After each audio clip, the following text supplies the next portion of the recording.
Hello दोस्तों, ज्ञान with माही में आप सबका स्वागत है। मेरे इस YouTube चैनल पर मिलने वाले हैं ऐसे बहुत सारे सवालों के जवाब जिन्होंने कभी न कभी आपके मन में भी नोक-झोंक की होंगी। आज के इस वीडियो में हम बात करने वाले हैं स्टॉक मार्केट से रिलेटेड एक कंसेप्ट के बारे में। जिन लोगों को स्टॉक मार्केट के बारे में कुछ भी पता नहीं हो, शेयर्स होते क्या है, शेयर मार्केट क्या होता है और यह कैसे चलता है, इसकी कोई भी जानकारी नहीं हो, लेकिन तब भी उन्होंने शेयर मार्केट से जुड़े दो शब्द सुने ही होंगे। जब मार्केट में बहुत बड़ा मूव या पैनिक होता है, तब न्यूज में सेंसेक्स और निफ्टी से जुड़े ही समाचार होते हैं। जैसे कि आज सेंसेक्स में भारी उछाल के चलते अपने रिकॉर्ड स्तर को छू लिया, और कभी कभी ऐसे भी न्यूज होती है आज निफ्टी और सेंसेक्स में भारी गिरावट के कारण निवेशकों का करोड़ों का नुकसान हुआ। ऐसे में आम लोगों को और जो शेयर मार्केट के बारे में पढ़ना चाहते हैं, सीखना चाहते हैं, उनके मन में यह सवाल आना लाजमी है कि आखिरकार ये निफ्टी और सेंसेक्स होता क्या है, जिससे लोगों का करोड़ों का नुकसान या फायदा होता है। निफ्टी और सेंसेक्स को जानने से पहले हमें एनएसई और बीएसई क्या होते हैं यह जानना जरूरी होता है। हमारे भारत में बीएसई और एनएसई यह दो मुख्य स्टॉक एक्सचेंजेस है। अब ये स्टॉक एक्सचेंजेस होते क्या है, यह हम एक एग्जाम्पल से जानेंगे। अगर हमें सब्जी लेनी हो तो हम कपड़े की दुकान पर नहीं जाते, हम सीधा सब्जी मंडी जाते हैं और वहां जाकर हमें जो चाहे वह सब्जी खरीद लेते हैं। ठीक उसी तरह से यह बीएसई और एनएसई शेयर मार्केट की मंडी है, जहां पर शेयर्स खरीदने वाले यानी कि बायर्स और शेयर बेचने वाले यानी कि सेलर्स, इन दोनों के बीच में लेन देन होता है। तो पहले हम एनएसई के बारे में जानते हैं। एनएसई इसका मतलब है नेशनल स्टॉक एक्सचेंज। इसकी स्थापना वर्ष 1992 में हुई थी। यह भारत का सबसे बड़ा और तकनीकी रूप से अग्रणी स्टॉक एक्सचेंज है। दूसरा है बीएसई यानी कि बॉम्बे स्टॉक एक्सचेंज। यह भारत और एशिया का सबसे पुराना स्टॉक एक्सचेंज है। इसकी स्थापना सन 1875 में हुई थी। तब उसे the native share and stock brokers association के नाम से जाना जाता था। इस वक्त एनएसई में तकरीबन 1600 से ज्यादा कंपनीज लिस्टेड है और बीएसई में 5000 से ज्यादा कंपनीज लिस्टेड है। इसका मतलब है कि इंडिया के स्टॉक मार्केट में अभी 6500 से ज्यादा कंपनीज लिस्टेड है। किसी भी देश की इकोनॉमी का हाल जानना हो तो वहाँ के स्टॉक मार्केट को ट्रैक करना पड़ता है। अब हमारे देश की इकोनॉमी का हाल जानना हो और यहाँ के शेयर मार्केट को ट्रैक करना हो तो हमें तकरीबन 6500 कंपनीज ट्रैक करनी पड़ेगी, लेकिन यह बहुत ही मुश्किल काम होता है। इसीलिए इंडेक्स की निर्मित हुई। इंडेक्स यानी कि सूचकांक।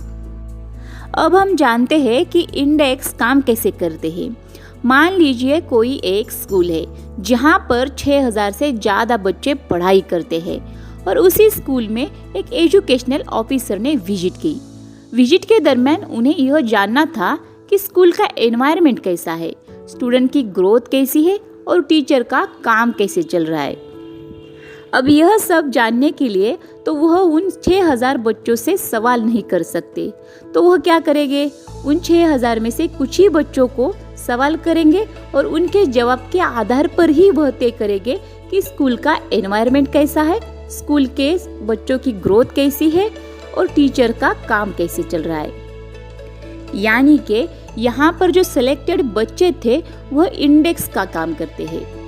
इंडियन स्टॉक मार्केट में अभी दो मुख्य इंडेक्सेस है, एक है निफ्टी 50 और दूसरा सेंसेक्स। निफ्टी और सेंसेक्स वैसे तो दो स्टॉक एक्सचेंजेस है, यानी के संवेदी सूचकांक है, पर दोनों में कुछ अंतर है जो उन्हें एक दूसरे से अलग और बेहतर बनाता है। अब हम जानेंगे निफ्टी के बारे में। निफ्टी यह नेशनल स्टॉक एक्सचेंज का इंडेक्स है। यह नेशनल और 50 इन दो शब्दों को मिलाकर बनाया गया है। यहाँ पर 50 का इस्तेमाल इसलिए किया गया क्योंकि निफ्टी में 50 कंपनियां शामिल होती है। नाम के मुताबिक ही इसमें 14 सेक्टर की 50 भारतीय कंपनियां शामिल है। निफ्टी की शुरुआत 22 अप्रैल 1996 में हुई थी। अब हम जानेंगे सेंसेक्स के बारे में। सेंसेक्स यह BSE यानी कि बॉम्बे स्टॉक एक्सचेंज का ही एक इंडेक्स है। सेंसेक्स की शुरुआत 1986 में हुई थी और इसमें 13 सेक्टर की अलग अलग बड़ी और नामी कंपनियां शामिल है। अब हम जानेंगे सेंसेक्स और निफ्टी का कैलकुलेशन कैसे होता है। इन दोनों इंडेक्स में शामिल होने के लिए कंपनी का पहले मार्केट कैपिटलाइजेशन निकाला जाता है। इसके लिए कंपनी द्वारा जारी किए गए शेयरों की संख्या को शेयर के भाव से गुना करते हैं। इस तरह से जो आंकड़ा मिलता है उसे मार्केट कैपिटलाइजेशन कहा जाता है और उसे ही हिंदी में बाजार पूंजीकरण के नाम से जाना जाता है। मान लीजिए कोई एक कंपनी है, उस कंपनी के 100 शेयर है और उसी कंपनी के शेयर्स का भाव अभी 5 रुपए है, तो 5 गुना 100 यानी के 500 रुपए। अब ये 500 रुपए हो गया उस कंपनी का मार्केट कैपिटलाइजेशन। सिर्फ इसी आधार पर कंपनियां निफ्टी और सेंसेक्स में शामिल नहीं होती। अब उसी कंपनी के फ्री फ्लोट फैक्टर की गणना की जाती है।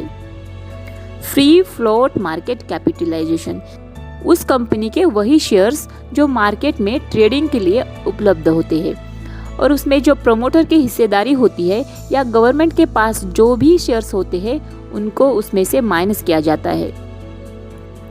अब फ्री फ्लोट मार्केट कैपिटलाइजेशन कैसे निकालते हैं यह हम एक एग्जांपल से देखेंगे। अब 100 करोड़ की एक कंपनी है, यानी कि उस कंपनी का मार्केट कैपिटलाइजेशन 100 करोड़ का है, लेकिन उसमें से प्रमोटर के पास 75% और गवर्नमेंट के पास 5% शेयर्स है, यानी कि उस कंपनी के 80% शेयर्स मार्केट में ट्रेड नहीं होते, तो इसका फ्री फ्लोट मार्केट कैपिटलाइजेशन सिर्फ 20 करोड़ ही बचता है। और दूसरी तरफ PDF नाम की और एक कंपनी है, उसका भी मार्केट कैपिटलाइजेशन 100 करोड़ का ही है, लेकिन उस 100 करोड़ के मार्केट कैपिटलाइजेशन में प्रमोटर की जो हिस्सेदारी है वह 40% है और बाकी के 60% शेयर्स ओपन मार्केट में ट्रेड होते हैं। इसका अर्थ यही हुआ कि इस कंपनी का free float market capitalisation 60 crore का हुआ। तो फ्री फ्लोट मार्केट कैपिटलाइजेशन के आधार पर कंपनी ABC से PDF कंपनी बड़ी है, तो यही कंपनी सेंसेक्स या निफ्टी में शामिल हो सकती है। अब हम जानेंगे बेस ईयर के बारे में। बेस ईयर यानी कि ये जो इंडेक्सेस थे वह किस वक्त शुरू हुए थे और उसकी जो बेस प्राइस थी वह कितनी थी। सेंसेक्स का जो बेस ईयर था वह था 1979 और उसका जो बेस प्राइस था वह था 100 रुपए। निफ्टी का बेस ईयर था 1995 और उसका बेस प्राइस था 1000 रुपए। अब हम जानेंगे निफ्टी और सेंसेक्स के फायदे क्या होते हैं। निफ्टी और सेंसेक्स से हमें पता चलता है कि NSE या BSE किस प्रकार से अपना काम कर रही है। बाजार में अभी मंदी का या तेजी का दौर है, यह निफ्टी और सेंसेक्स के रूप को देखकर हमें पता चलता है।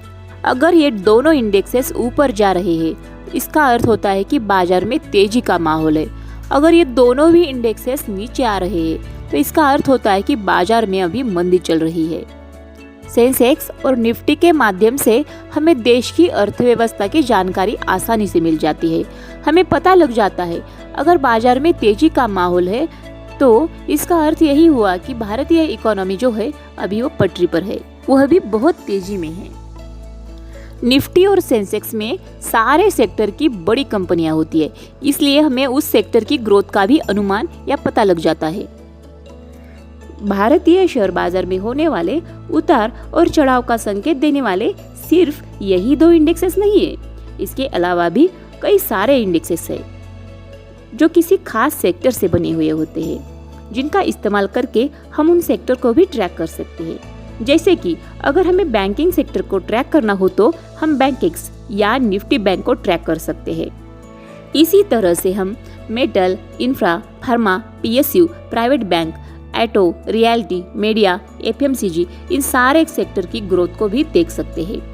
इन सेक्टर को ट्रैक करने से आगे आने वाले दिनों में हमें किस सेक्टर में इन्वेस्ट करना चाहिए इसका भी एक अंदाजा लग जाता है।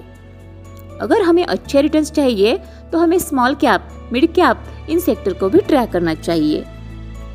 यह सारे इंडेक्स आपको बॉम्बे स्टॉक एक्सचेंज और नेशनल स्टॉक एक्सचेंज इन दोनों भी एक्सचेंज पर मिलेगी।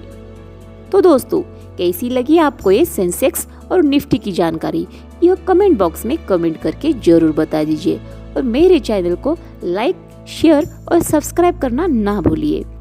तो मिलते हैं अगली एक नई वीडियो के साथ। तब तक के लिए स्टे होम, स्टे सेफ। जय हिंद।